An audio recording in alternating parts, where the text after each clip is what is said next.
Imagine going from zero to $1 million in sales in just one day. That's exactly what Bloom Nutrition supplement brand did. This is a milestone that many supplement businesses only dream about. In this episode, we're going to unpack how they did it, but it wasn't an overnight success. Welcome to Health Business Mastery, the Creative Thirst podcast. I'm your host, Bobby Hewitt. So how did they do it? What was Bloom Nutrition's secret?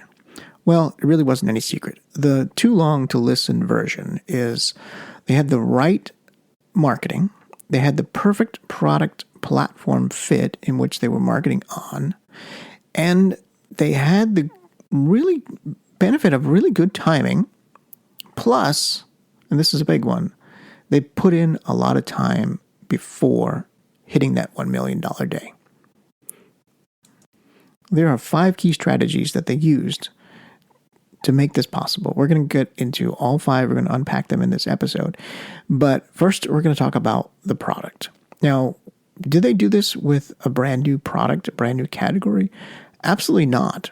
So the product that they got this success with was just a regular greens powder. The greens powder has been around for quite a while. At the time, though, greens powders was relatively new. So Bloom did have the timing right, and they were on a rising trend. We'll get into timing a little bit later because there's another critical element that contributed to that timing benefit. Now, today, in order to succeed in a crowded market space like supplements, brands must differentiate themselves. They have to be different. Either different ingredients, either they're standing for something different, or they're going after a different market, a different sub-market, a different sub-niche within a bigger market. They're either changing the form factor. They have to have some form of differentiation. But they also need to build customer trust. They need to tap into existing customer beliefs. They need to leverage desire and hope in order to scale operations effectively. So the flagship product that Bloom used to accomplish this is called Greens and Superfoods, right? Nothing revolutionary. It's basically a scoop of gut health goodness, right? It's made with 30 ingredients, everything from greens to help relieve bloat, to support digestion, to promote energy. And there's quite a lot of flavors. Right now on their website, there are 9 flavors. Now, I'm not sure if they started with 9. They probably most likely didn't. And at the time where they had this $1 million day, I'm not sure if they had all 9 flavor offerings. So as far as differentiation for the product, there really is nothing revolutionary here, right? It's a fruits and greens drink. Actually, it's a fruits and greens powder that you mix. It's got prebiotics, it's got probiotics, digestive enzymes, it's got some fiber, it's got antioxidants. It's good. But what's really special about it? So their unique selling proposition is essentially high quality, science-backed, with effective and sustainable ingredients. And their marketing message was clear and consistent across all touch points, right? They hit on the basics. They communicated their commitment to quality, they communicated their customer satisfaction, and a healthy, conscious living across every single marketing touch point. But what they did is they really niched down in the target market. So this is where you can add a lot of creativity, and this is where you can serve an underserved need in the marketplace. Because supplements are so big, there's so many of them, there's so much competition, that in order to differentiate, it's not always about product and form or ingredients. Sometimes it's about the audience. So what Bloom did is they leaned heavily in on that sustainability aspect. Everything from eco-friendly packaging all the way to sustainable sourcing. So this appealed to a growing number of consumers who really valued environmental responsibility. What they also did is they focused on a specific demographic. that health-conscious individual that's looking for a natural solution to really very broad, basic, common health concerns, right? They were able to craft a more targeted marketing campaign that spoke directly to their audience because they narrowed down that audience. This is one of the brilliant things that really differentiated this brand amongst all the others and was helpful in causing that boost of $1 million sales in one day.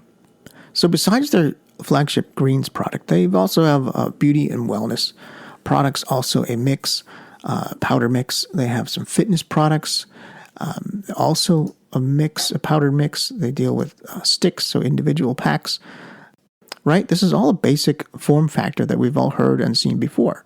But they did really lean in on investing in research and developing a product that's really backed by science. This is one key differentiator that they used to ensure that their supplements were not only effective, but also safe. They used natural ingredients, and again, this goes back to the consumer that they were targeting, because those prospects looking for clean, natural supplements, right? They're looking for something with no fillers, no artificial additives.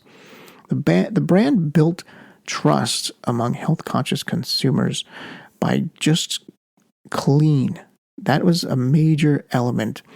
At the time, again, this was kind of in the early stages. So they were early in catching on into this upcoming trend. This definitely helped them growth at the early phase to be in early at this stage.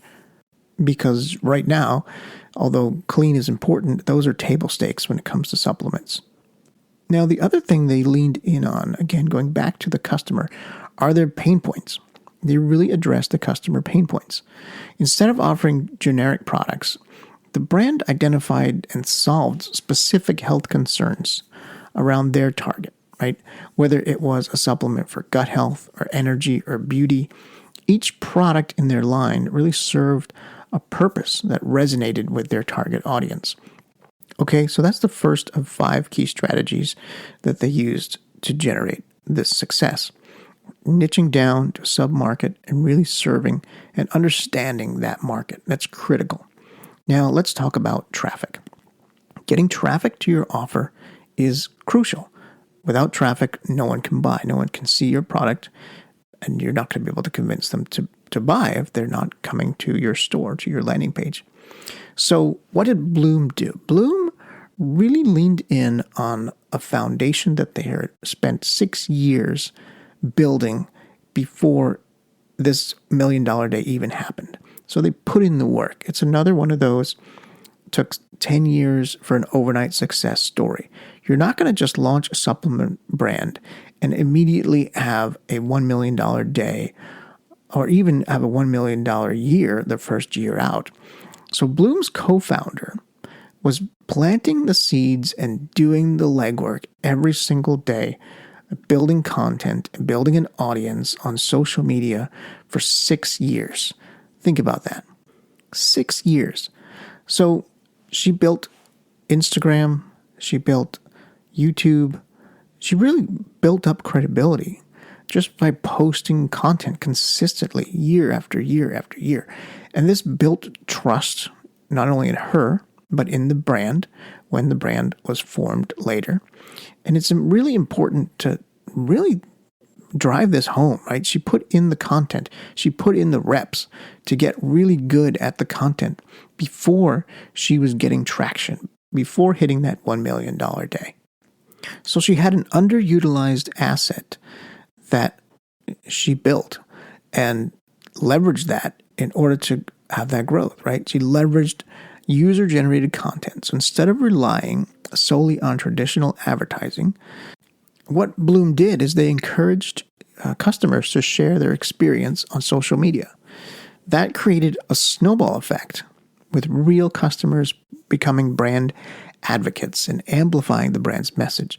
There's no better way to build trust than to show over and over again multiple people using your product, talking about your product. This influencer partnership that they created was part of the strategic success and the second part of the strategy. And again, the content that these influencers and brand ambassadors created in addition to Bloom's co-founder of those 6 years, were really built around those values of the company, the values of the target audience that they're going after. Again, that was the first element, right? So it was really, the message was aligned and authentic with those values. The influencers created content that really resonated. And when you go after and focus on the values, the content's going to resonate with their followers, which really drove a ton of traffic and sales because they're already bought in. They've already been following you. They've already been watching your videos for 6 years and other influencers' videos for years. And now you've already built up that trust so that you can have that big payday. One way they did this was they focused on engagement over promotion. Rather than just pushing sales in every single post, the Bloom brand focused on providing value through educational content, product tips, lifestyle inspiration, and things like that. This really helped foster a loyal community that was more likely to make repeat purchases and buy first purchases. I can't underscore that part enough. Today, Bloom's marketing team manages over 500 creators that generate more than 12 billion views across TikTok, Instagram, and YouTube. Now, initially, Bloom contracted only about 40 creators to produce 80 videos per month. That really helped spark the viral momentum in the early days. Volume of content really provides data. Data tells you what's working. And when you know what's working, you can double down on it. But it takes a massive amount of volume to get there. Now, earlier, I mentioned timing. Timing for that $1 million day was critical. And without the perfect timing, I don't know if they would have achieved it. So when did Bloom have this $1 million day?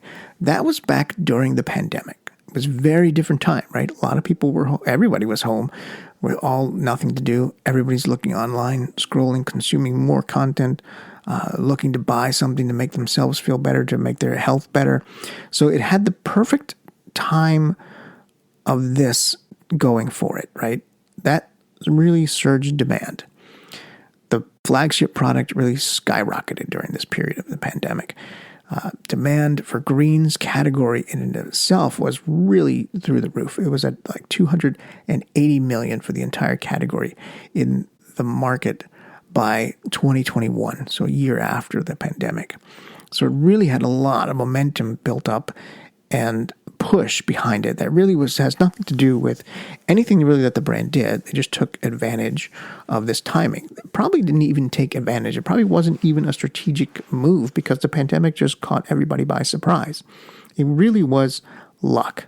Luck is vital to the importance of your supplement brand success, but you can't just wait for luck.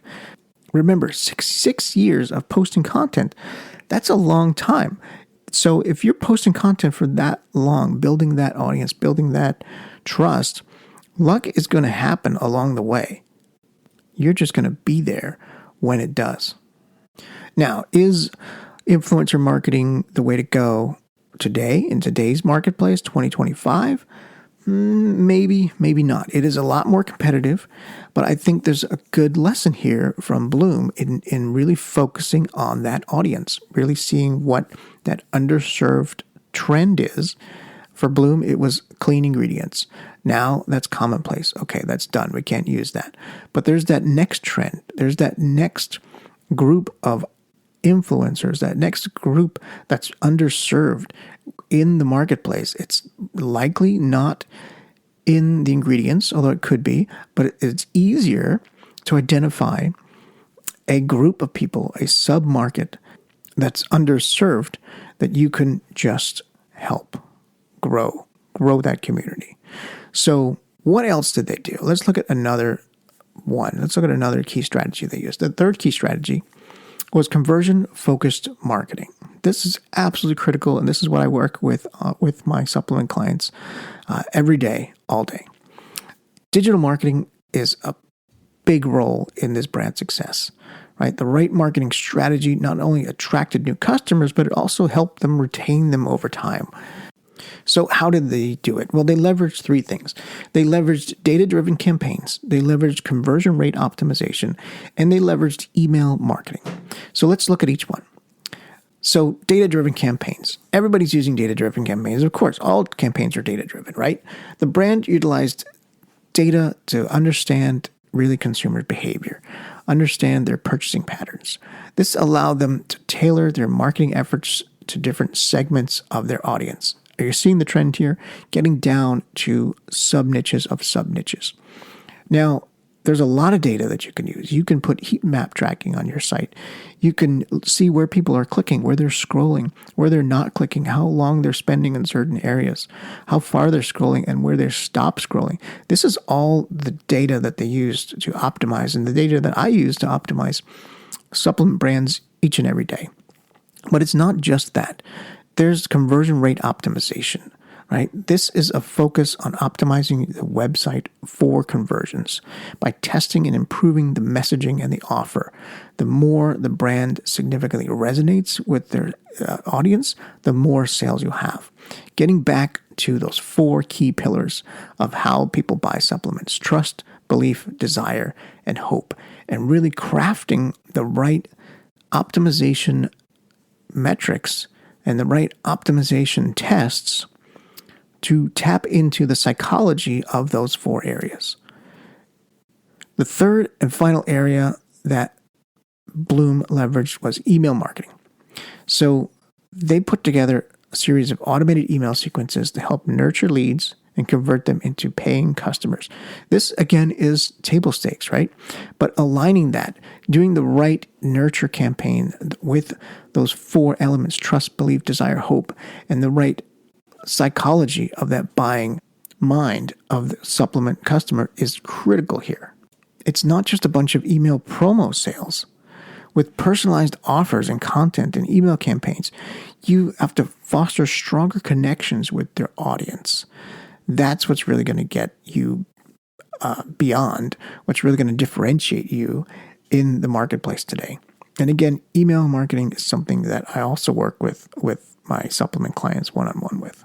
So they had the product, they had the timing, they had the trust, they had the traffic, they had the data, they had the optimization with the marketing. What else? So the fourth element is customer retention and loyalty programs. This is something, again, that's not what you start with if you're starting a supplement company, but it's a really good fuel that you add to an existing company. So while attracting new customers is really important, it's the lifeblood of your business, retaining existing ones is often more profitable. Bloom invested heavily with customer loyalty through VIP loyalty programs, through the subscription model, and through customer service and the experience that someone has. Let's look at all three. Bloom first created a brand rewards system that incentivized repeat purchases. Now, customers earn points for this. So for every purchase, they earn some points. And these points were able to be redeemed for discounts or even free products. Free is really a powerful element in supplement marketing, in really all marketing. So second comes the subscription. So yes, Bloom offered subscription options for regular product deliveries that really helped maintain that steady revenue stream, while also giving customers the convenience of not having to reorder. This is standard, and this is part of the supplement economics that really makes the supplement business work. This is the back end of the business. It's part of the back end. Other back end is other things you sell them, other products. We've talked about that in other podcasts, right? This is table stakes again, but they had it. It's important. It's a key element to making growth in any supplement business. And the third, also a key element, is customer service excellence, right? Bloom made customer service a top priority. They provide fast, friendly, and helpful responses to inquiries and concerns. People with health concerns, they want to talk to somebody. They want to communicate with someone. That's where an excellent customer service rep comes into play. That turned customers into brand advocates. Again, these are kind of the basics, right? All we're talking about is essentially the blocking and the tackling, the everyday things. That's where a business is made or broken. It's not in some fancy new gimmick or some new thing. It's really in the everyday, grinding it out, 6 years of influencer videos, working on customer loyalty. Like, it's the everyday grind that really is going to make your business successful. And that's what made Bloom successful. And that's contributed, it was made possible for that $1 million day. So let's get into the next element here. I think this is number 5. And again, it's a basic blocking and tackling. It is supply chain management and scaling operations. This is something that nobody really talks about because it's not very sexy, but scaling operations during periods of rapid growth is really not easy to do. Anytime you grow quickly, you're going to be faced with a lot of challenges. And a lot of those challenges come through supply chain management. So Bloom took advantage of, again, 3 things here: building stronger relationships with their suppliers, automation and technology, and optimizing logistics. So let's take a look at all 3. So the brand worked closely with reliable suppliers who could meet demand without compromising on quality. There are plenty of supplement companies out there that I've worked with who their supply chain was really the bottleneck. And this really hampers and stunts growth. So supply is really essential, especially when you're ramping up production to meet the demands of a growing customer base. Bloom had this huge surge during the pandemic, and now they had to meet that demand, and it was very difficult at the time. Everybody was having trouble with supply issues back then. The second area they innovated on was automation and technology. They invested in technology to streamline operations. Like I said, operations is not really talked about that much. It's not really sexy, but it's the blocking and tackling, the backbone of any business.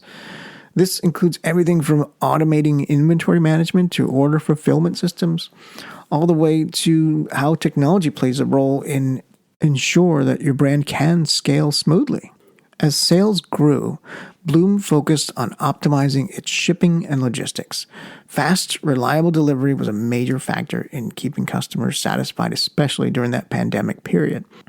Okay, let's do a rapid-fire recap. So, innovation is key. That innovation is sometimes on the delivery mechanism, it's sometimes in ingredients, but it could also be innovation in the customer. Develop products that meet customer needs and differentiate your brand from competitors. That's what Bloom did. Next, leverage social media. At least it worked for Bloom. May not work for you.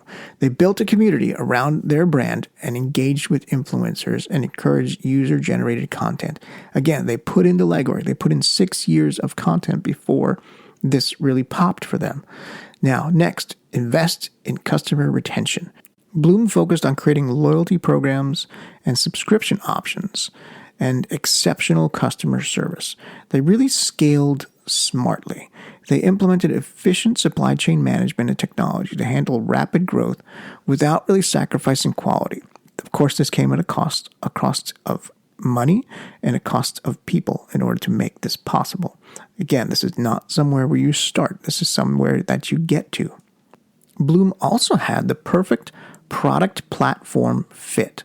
So the Bloom Greens product resonated with TikTok audience. And during the COVID craze, this is really when it went viral. That fueled rapid sales and growth. So timing was critical to their success. They also had omni-channel sales strategy in place, right? Beyond social media, Bloom leveraged a mix of sales platforms, including its website, Amazon, Walmart, Target. They had to reach a broad audience in order to get to that $1 million day.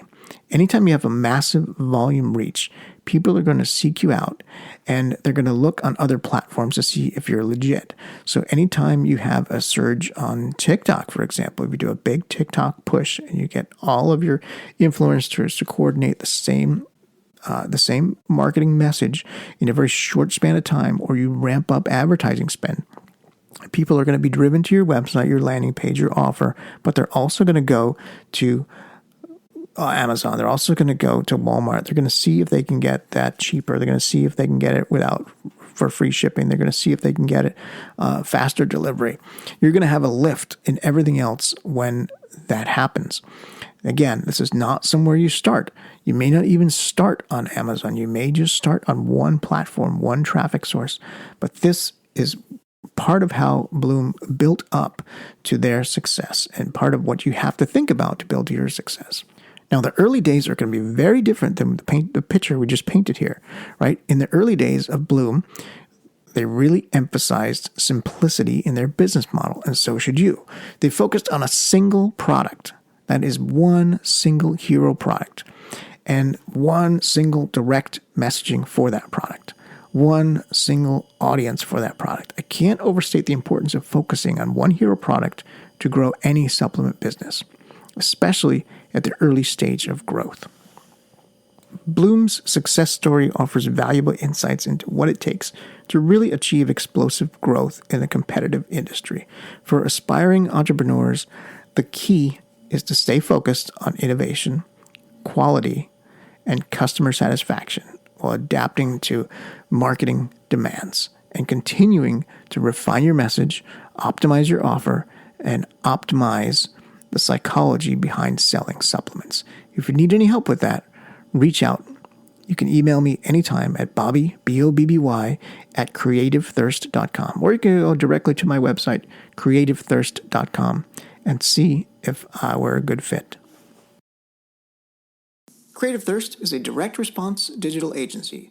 We work with dietary supplement companies who are struggling to maximize the profitability of their funnels so they can scale. We've optimized many dietary supplement businesses. And in that time, we've uncovered the 3 critical funnels for success. You can get that free report by going to creativethirst.com. Scroll down to the appropriate section and click on the blue Get Your ebook button.